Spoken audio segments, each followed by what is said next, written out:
What's up, tennis fans? I'm Lauren Lynch, and this is Tennis Now, your source for the latest tennis news now. Today's top stories: wrapping up Paris, US Open Stadium renovations, and the latest on Elena's retirement. Two-time French Open finalist Robin Soderling peaked in Paris. Soderling captured his first career Masters 1000 title with a 6-1, 7-6 win over hometown hero Gael Monfils in the BNP Paribas Masters final. Soderling spent a sleepless night before realizing his championship dream. Soderling said, "I was extremely nervous before this match. I didn't sleep much at all last night. I really wanted to do well today. It feels great. I don't have a very good record in finals, especially here in Paris." Both finalists showed poise under pressure in saving match points in the semifinals. Soderling saved 3 match points to fend off Frenchman Michael Laudrup in the semifinals.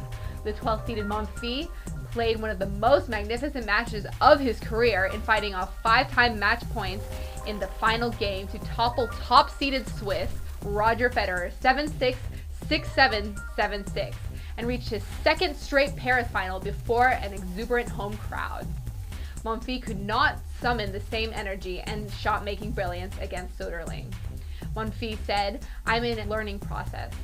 Every time I get to a final like this, something goes wrong, and this time it was the preparation. I had to rush too much. But I like all this because it shows that when I finally win my first final, it means I did everything right." Both Monfils and Laudrup figure to be starters on the French Davis Cup team that will travel to Belgrade and face a Novak Djokovic-led Serbian squad seeking its first Davis Cup championship. The 30-year-old Laudrup and his wife Camille conducted a he said, she said interview in Paris where the couple was asked the same questions in separate interviews, with Laudrup, known as one of the funniest players on the ATP Tour, providing an intimate detail of wedded bliss. Asked how the couple celebrates their wedding anniversary, Laudrup said he typically takes his wife out to a nice restaurant, and after, we make love like animals. The US Open will undergo a $300 million renovation that will include the construction of 2 new mini stadiums and the demolition of the existing Louis Armstrong Stadium to clear the path for a new roof-ready Armstrong Stadium, reports the Sports Business Journal. The new Armstrong Stadium will not be built with a roof, though the USTA says it will be built to allow the addition of a roof in the future. Adding a roof to the 22,547-seat Arthur Ashe Stadium is unlikely because of the cost required and the fact Ashe is built on a former ash dump and cannot support the weight of a conventional roof as currently constructed. The USTA Board of Directors approved the plan and has budgeted $30 million for it.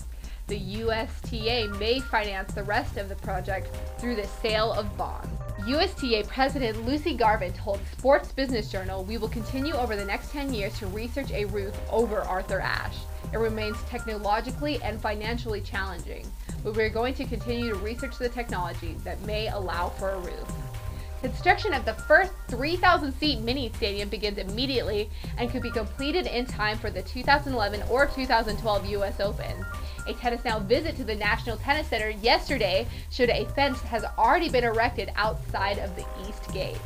The current 10,200-seat Louis Armstrong Stadium and the 6,100-seat grandstand court connected to it will both be torn down. A new 10,000 to 15,000 seated Louis Armstrong Stadium will be built where the current Armstrong Stadium stands, though the entire process will take 6 to 8 years. Both the Australian Open and Wimbledon already have a roof over their center courts, and the French Tennis Federation announced it plans to complete work on a retractable roof in time for the 2013 or 2014 French Open, which means the US Open will be the only major without a roof over its stadium court. For more on this story, check out the Tennis Now homepage or review the recent issue of the Tennis Now magazine. Elena Dementieva retired last month but continues to win.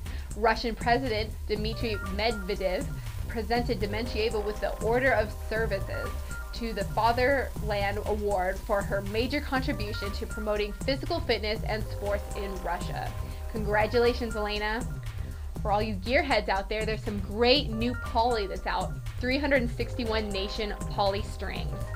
If you go to their website, 361nation.com, you can read some testimonial on these strings. And you know what? You can also get some free strings while you're at it. Go ahead and go check it out. Well, that wraps us up for today, tennis fans. Be sure to subscribe to the Tennis Now YouTube channel and follow us on Facebook and Twitter. I'm Lauren Lynch, and this is Tennis Now. Thanks for watching. See you Friday.